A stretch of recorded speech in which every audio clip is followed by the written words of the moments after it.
Hello everyone. ये एक छोटी सी चैनलिंग है। आज जो मुझे एनर्जी फील हो रही है उसके बारे में ही मैं आपको बताऊंगी। ये चैनलिंग रीयूनियन से रिलेटेड है। मुझे आज रीयूनियन की एनर्जी फील हुई।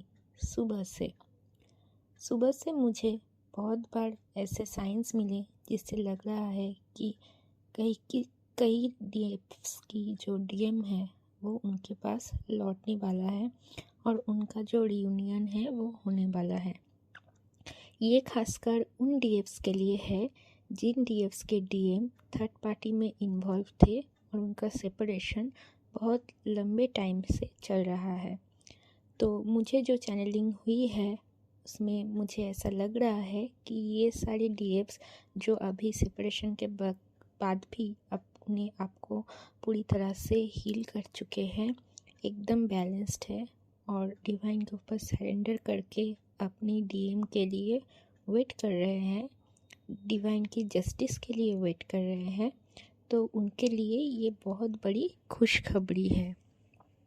सबसे बड़ी साइन जो मुझे आज दिखी वो ये है, जब मैं एक स्टेशन पर जा रही थी, मुझे ऊपर एक कबूतर का जो ग्रुप है उनमें से दिखा कि एक कबूतर कहीं दूर बैठी हुई थी और कहीं पर दूसरी जगह पर कुछ और कबूतर बैठे हुए थे, जहाँ पर तीन चार कबूतर थे। उनमें से ही एक कबूतर एक पेयर को छोड़कर वहाँ से जाकर जो कबूतर अकेली बैठी थी उसके पास जाकर बैठ गए। और ये साइन देखने के बाद ही मुझे तुरंत रियलाइज़ हुआ कि सुबह से जो वीडियो मुझे पॉपअप हो रही थी और जो एंजल नंबर्स मुझे बार बार दिख रहे थे उसका ही कंफर्मेशन साइन यूनिवर्स ने दे दिया। मैंने पूरा दिन ऑब्जर्व किया और उसके बाद ही कंफर्म किया कि ये एक चैनलिंग मैसेज ही है। तो अगर आपको बहुत ज़्यादा एंजल नंबर 222 दिख रहा है और अगर आप बहुत ज़्यादा बैलेंस्ड हो, अपने आप में कंप्लीट फील कर रहे हो और पूरी तरह से सरेंडर के मोड में हो, तो ये चैनलिंग आपके लिए है। आपका डीएम जो है वो थर्ड पार्टी की एनर्जी छोड़कर आपके पास लौटकर आ रहे हैं। तो अभी आपको गॉड पर पूरी तरह से ट्रस्ट करनी है। अपने जो हायर एनर्जी में आपने टैपिंग किया है उस हायर एनर्जी में ही रहना है। अपनी एनर्जी लॉस मत कीजिए, अपनी एनर्जी को बचा कर रखिए। और दूसरी बात जो मैं एक और इम्पोर्टेंट बताने जा रही हूँ, सिर्फ सरेंडर करना ही काफ़ी नहीं है।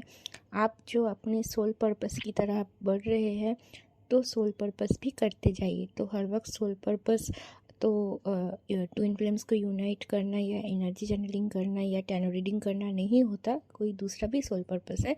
उस पर मैं अगले वीडियो ज़रूर बनाऊंगी।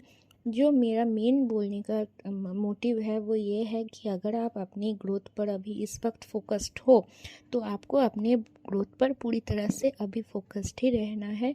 आप जिस भी फील्ड पर काम कर रहे हो, चाहे आप जॉब कर रहे हो, चाहे आप पढ़ाई कर रहे हो, चाहे आप रिसर्च कर रहे हो, चाहे आप कोई कॉम्पिटिटिव एग्ज़ाम दे रहे हो, कुछ भी कर रहे हो, तो आप उस पर फोकस रहिए। और फ्यूचर के लिए अगर आपके पास कोई प्लानिंग है तो उस प्लानिंग पर फोकस करिए। ये चैनलिंग आप सुन रहे हैं वो ठीक है, लेकिन डीएम आएंगे ये एनर्जी में आपको नहीं रहना है। ठीक है, आपके साथ रेजोनेट हुआ, ठीक है, आपको एंजल नंबर दिख रहा है, लेकिन अगर ये सब आपको दिख रहा है तो आपको अपने ग्रोथ पर जो आप कर रहे हैं उस पर पूरी तरह से बने रहना होगा। तो तभी जाकर ये जो हायर एनर्जी अभी क्रिएट हुई है, तो ये एनर्जी तभी जाकर अपना असर दिखाएगा। तो आपको क्या करना है, जैसे आप इनर वर्क कर रहे हो आप करते ही जाइए और उसके साथ जो आप ग्रोथ कर रहे हो उनमें से मत हटिए। और फ्यूचर के लिए जो भी आपका प्लान्स है उन पर पूरी तरह से अपना ध्यान लगा दीजिए। आई होप इन डीएफ्स का जिनके बारे में मैं बता रही हूँ इनका रियूनियन जल्दी से हो जाए।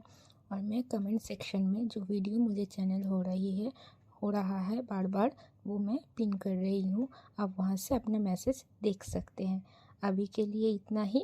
अगली बार अगर मुझे कोई नई एनर्जी चैनल होगी तो मैं आपको ज़रूर बताऊँगी। Thank you so much guys.